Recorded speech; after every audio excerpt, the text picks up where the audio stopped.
이 9주차 수업을 시작하도록 하겠습니다.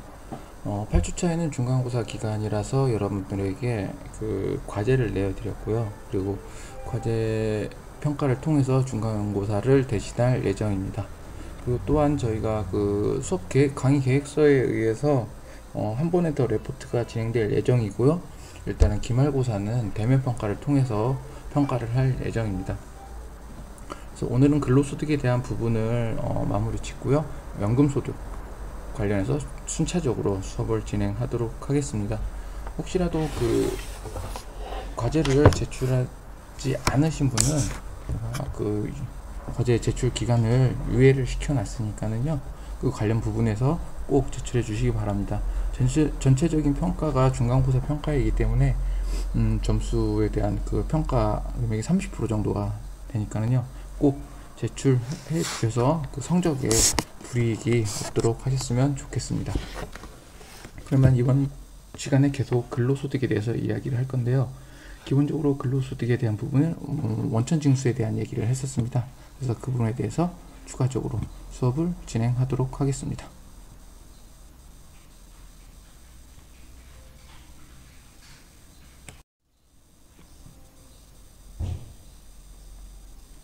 자, 근로소득에 대한 과세 방법은 기본적으로 원천징수를 하고 있습니다. 그래서 원천징수에 대한 기본 개념은 책 409페이지에 같이 나와 있습니다. 그래서 409페이지를 보시면은 그 원천징수에 대한 정의를 내리고 있습니다. 그래서 국내에서 발생하는 근로소득에 대해서는 기본적으로 세율을 적용하여 소득세를 원천징수하게 되어 있습니다. 그래서 국내에서 발생한 소득세는 원천징수를 해서 그 징수일이 속하는 다음 달 10일까지 납부하게 되어 있습니다. 그래서 우리가 앞에서 배웠던 것처럼 관련된 부분은 예납적 원천징수라고 해서 원천징수를 함으로써 모든 게 끝나는 게 아니라 일단은 기본적으로 원천징수를 징수해 놓고 나중에 근로소득은 연말정산을 통해서 다시 정산을 하게 되죠.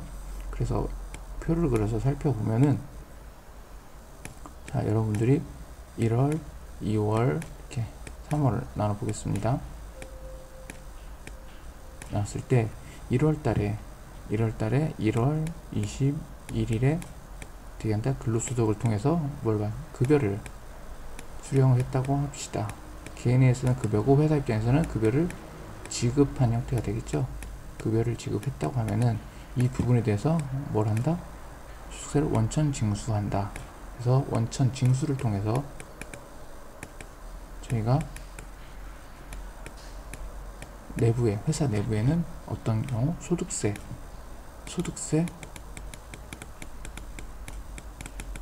예수금이라는 계정을 통해서 관련된 부분을 어떻게 한다? 회사에서 유보시키게 되죠.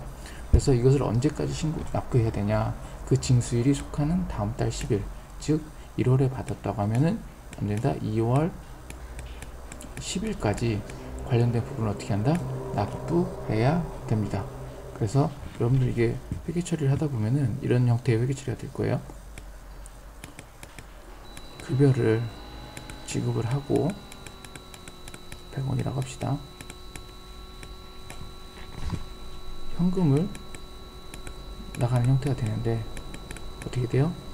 원천징수했기 때문에 현금은 90원의 현금이 나갈 테고 예수금으로 10원이 남아있겠죠. 그쵸? 21일에는 그래서 2월 10일이 됐을 때는 기존에 있던 예수금을 어떻게 하겠어요? 예수금을 10원을 내보내고 그때 현금이 나간 형태, 이런 형태의 회계 처리가 되겠죠. 그래서 원천징수를 하면 이렇게 소득세를 원천징수해서 다음 달 속하는 날까지 납부해야 됩니다. 그래서 이런 매월분의 근로소득의 원천징수는 소득세법 시행령에 따라서 원천징수를 하게 돼 있고요.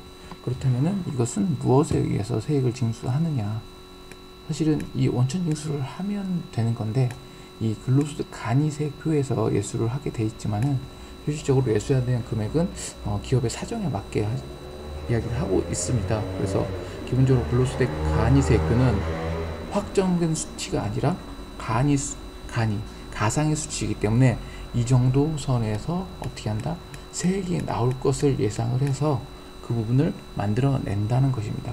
그래서 기업에 따라서는 이러한 간이세액 표를 가지고 원천 징수를 하는 것도 있지만은 실질적으로 어떤 그냥 비율을 통해서 원천 징수를 하는 경우도 있습니다. 여기서 중요한 거는 뭐하다? 매월 근로소득에 대해서 원천 징수를 어떻게 한다? 해야 된다는 겁니다. 이것은 일종의 예시에 관련된 거죠. 그래서 이것들을 살펴보면은 여러분이 어디에 나와 있냐면 409페이지에 근로소득 간이세액표라고 나와 있습니다. 그래서 이런 부분을 통해서 급여를 어떻게 한다? 지급하는 경우도 있다는 겁니다. 우리가 제가 설명드렸던 것처럼 원천 징수를 하면은 기본적으로 어떻게 한다? 예납적 원천 징수이기 때문에 그 원천 징수로서 모든 게 끝나지 않습니다. 따라서 해당 부분에서 근로소득에 대해서는 어떻게 한다? 연말정산을 합니다. 책을 보면 여러분들 410페이지 연말정산에 대해서 나와 있죠. 연말정산이라 하면은 어떻게 한다? 해당 과세 기간 안에, 그러니까 즉 1월부터 12월 31일까지 해당 과세 기간 동안에 모든 근로소득을 합산하게 됩니다.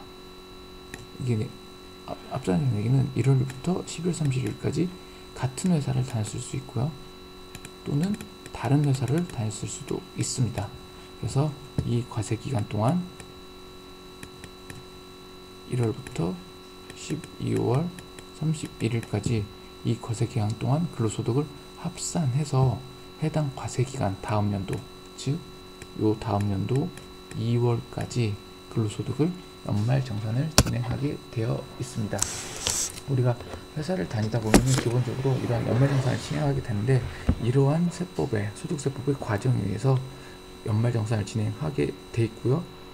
아시다시피 우리가 이러한 결정세액이 나왔을 때는 이미 매달 납부한 세액과 차감해서 환급 또는 추가 징수가 나올 수 있습니다. 그래서 관련된 부분을 여러분들이 이렇게 연말정산을 진행한다는 알고 계시면 되겠고요. 우리가 종합소득세에 대한 부분을 이야기를 할 때 근로소득 자체는 뭐에 해당된다? 종합소득세에 해당된다고 이야기를 했습니다. 따라서 이렇게 원천 징수를 통해서 근로소득은 과세가 종료될 수 있긴 하지만은 이거에 다른 소득이 있다면은 종합과세, 즉 종합소득세 과세에 해당됩니다. 그래서 근로소득 자체는 어떤 경우든 다른 소득과 합산해서 종합소득세 과세 표준과 합산해서 어떻게 한다? 납부해야 됩니다. 따라서 근로소득 자체는 보다 종합소득세 과세 표준에 해당된다. 그래서 책을 보시면은 410페이지 기본적으로 근로자의 근로소득은 어떻게 한다? 종합소득세에 합산된다. 따라서 기본적으로 이 근로소득이라는 것은 책에 나왔듯이 예납적 원천 징수에 해당된다. 그러나 다만 근로소득 외에 다른 소득이 없을 경우에는 어떻게 한다? 종합소득세 과세 표준에 의해서 합산 신고하지 않아도 근로소득의 연말정산으로서 어떻게 한다? 과세 체계가 종료됨을 알 수 있습니다. 따라서 여러분들이 직장을 다니거나 근로소득 외에 다른 소득이 없다면은 2월달에 연말정산을 통해서 모든 소득의 과세 체계가 종료되게 되어 있습니다. 그래서 근로소득에 대한 부분은 이렇게 원천징수를 통해서 어떻게 한다? 매월 신고 납부를 진행하고, 그리고 그 원천징수하는 금액의 크기는 근로소득의 간이세액표에 의해서 어떻게 한다? 일단은 신고 납부가 처리된다. 그리고 그 해당 과세 기간 동안 연말정산을 통해서 어떻게 한다? 환급 또는 추가 징수가 나타난다. 그래서 근로소득은 기본적으로 종합과세의 대상이기 때문에 어떻게 한다? 종합과세 표준에 합산해서 신고를 해야 되지만은 근로소득만 있는 경우에는 연말정산을 통해서 과세 표준이 확정된다라는 걸 알 수 있습니다. 이렇게 여러분들이 근로소득에 대한 기본 체계를 알고 있으면 되고요. 연말정산에 대한 부분은 아마도 별도로 강의를 아마 진행할 수 없겠지만은 종합소득세와 큰 차이가 없기 때문에 종합소득 계산하는 부분에 있어서 근로소득과 같이 좀 설명을 드리도록 하겠습니다.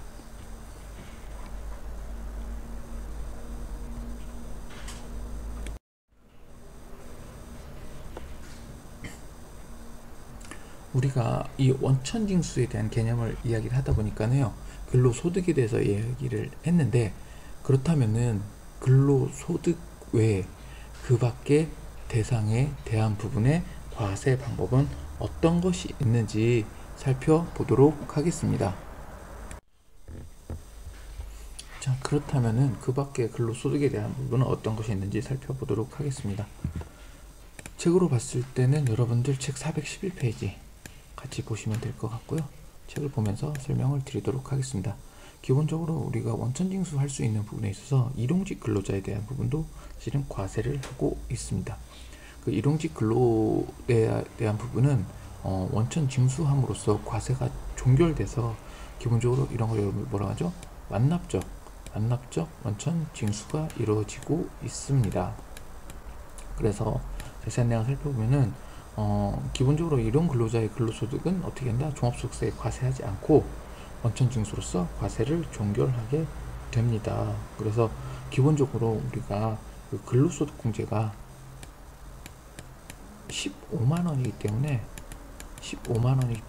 이 15만 원이 일용 근로자들은 15만 원 넘지 않으면은 실질적으로 원천징수 금액이 발생하지 않습니다.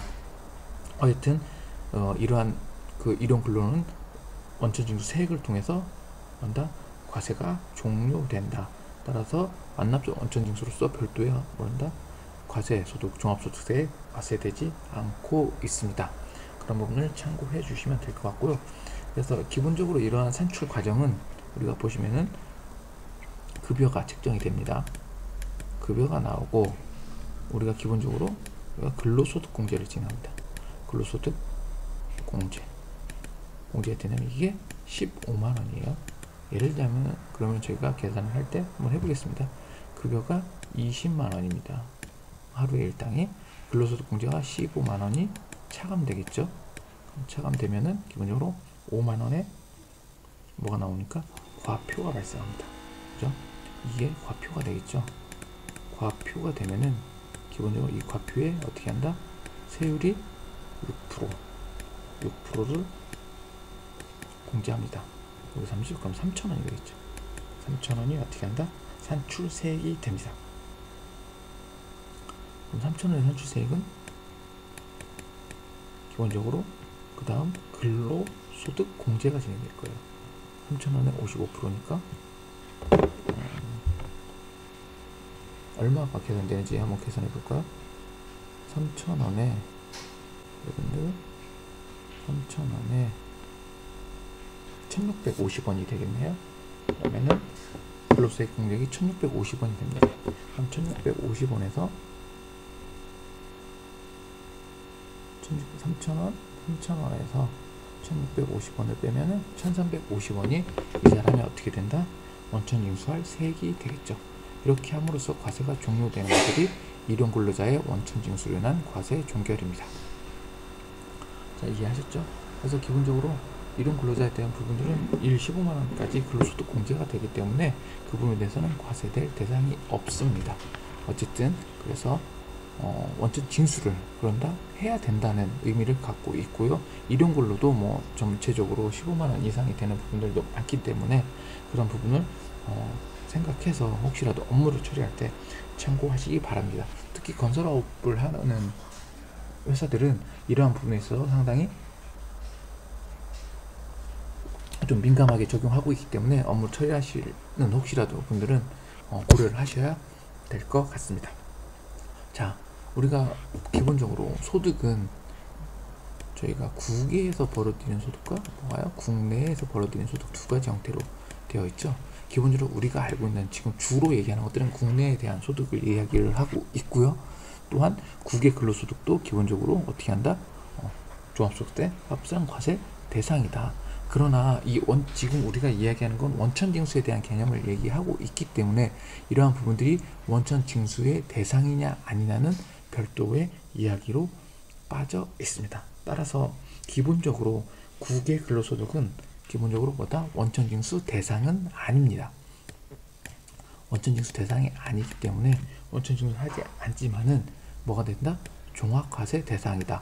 다른 소득과 합산과세를 해야 됩니다. 그래서 여러분들은 이 부분이 국외 근로소득은 다르게 적용된다. 원천징수의 개념에서는 다르게 적용된다. 다만 여기서 원천징수 대상이 아니라고 해서 종합과세 대상이 아니다라고 오해하시면 안 됩니다. 기본적으로 어떠한 소득이든 우리나라의 경우에는 모든 소득이 뭐에 해당된다? 대부분 종합과세 소득에 해당됩니다. 그래서 여러분들이 이 소득에 대해서 불분명할 때는 어떤 형태로 과세가 종결되는지 꼭 확인하고 짚고 넘어가야 됩니다. 자, 우리는 지금 기본적으로 원천 징수에 대해서 이야기를 했습니다. 그래서 근로소득에 대한 원천 징수 방법과 그리고 어떻게 원천 징수를 하는지, 그리고 원천 징수 금액은 어떻게 산정이 되는지를 이야기를 했고요. 근로소득 외에 일용 근로소득에 대한 부분은 그러면은 어떻게 원천 징수를 하는지에 대해서 이야기를 했습니다. 그래서 근로소득과 일반적인 근로소득과 일용 근로소득의 근본적인 차이는 뭘까요? 근로소득은 예납적 원천 징수라는 걸 통해서 연말정산과 종합과세, 소득과세 신고가 끝내야지 사실은 과세체계가 종결되지만은 같은 원천징수를 하는 일용 근로에 대해서는 어떻게 된다? 완납적 원천징수, 즉 원천징수 함으로써 과세가 종료됨으로써 더 이상 어떻게 한다? 세법상 종합과세의 대상이 되지 않는다. 그리고 우리가 원천징수를 하는 그 근로소득 중에 국외의 근로소득은 기본적으로 원천징수 대상이 아니다. 그러나 우리가 원천징수 대상이 아니라고 해서 어떻게 한다? 종합과세 대상이 아닌 건 아니다. 그래서 이렇게 원천징수라는 개념에 대해서 살펴보았고요. 원천징수에 대해서도 기본적으로 여러분들이 어떻게 징수를 하고 어떻게 납부하는지에 대한 부분은 실무를 하시는 분들은 기본적으로 알고 계시겠지만은 저희가 급여를 지급하면은 원천징수 이행 상황 신고서라는 것을 매달 어떻게 한다? 신고를 하고 있죠. 원천징수 이행 상황 신고서를 매달 신고를 하게 되어 있습니다. 그래서 그 신고한 것들을 통해서 납부세액이 결정되고 그 매달 신고한 원천징수 이행 상황 신고서들이 모아졌을 때 전체 근로자에 지급한 근로소득의 합계와 어떻게 한다? 일치해야 됩니다. 그래서 그렇게 원천징수를 진행하고 있다는 것에 대해서 여러분들한테 말씀드렸습니다. 자, 우리가 이제 기본적으로 계속 소득을 얘기하면서 어떤 소득이 존재하는지 이야기를 했습니다. 그래서 근로소득까지 왔고요. 이제는 두 가지의 소득이 남아 있습니다. 즉 연금소득과 기타소득이 남아 있고요. 그리고 그를 살펴보면은 저희가 기본적으로 그 종합과세 대상이 되는 모든 소득에 대해서 어떻게 한다? 전부 살펴본 거라고 볼 수 있습니다. 그러면은 이번 시간과 다음 시간은 전체적으로 뭐 해야 한다? 이제는 연금소득에 대해서 이야기를 해보도록 하겠습니다. 우리가 알고 있는 연금에 대해서는 여러분들이 기본적으로 국민연금을 이해하고 계실 거라 생각이 됩니다. 그러나 국민연금 말고도 연금은 이 밖에 공적연금과 또 사적연금으로 나누어서 볼 수 있습니다. 우리가 기본적으로 연금을 이야기할 때는 여기서 엄청나게 자세한 부분을 이야기를 하진 않을 테지만은 그래도 기본적으로 연금에 대한 부분은 어떤 종류가 있는지, 그리고 사적연금은 어떤 것들이 있어서 어떻게 소득세법상 어떻게 한다? 연금으로 과세가 되는지에 대해서 이야기를 할 거고요. 그 다음 연금에서도 어떻게 한다? 비과세 연금 소득이 있습니다. 그래서 비과세 연금 소득에 대해서 같이 이야기를 해보도록 하겠습니다. 연금 소득도 마찬가지로 기본적으로 과세를 원천징수를 통해서 과세하게 돼 있고요. 그 다음 연금의 소득 시기, 그리고 이게 어떻게 종합과세인지 분리과세인지에 대해서 같이 이야기해 보도록 하겠습니다. 연금소득을 총체적으로 저희가 다음 시간에 같이 여러분들과 이야기를 하도록 하겠습니다. 그래서 여러분들 9주차 1차 시 수업은 여기까지 마무리를 하고요. 여러분들은 다음 연금소득을 통해서 다시 한번 추가적으로 수업을 진행하도록 하겠습니다. 오랜만에 수업을 들으셔서 좀 피곤하시고, 그리고 과제 또는 중간고사를 계속 제출을 하셔야 되기 때문에 많이 바쁘시겠지만은 빼놓지 않고 좀 수업을 들으셨으면 좋겠고요.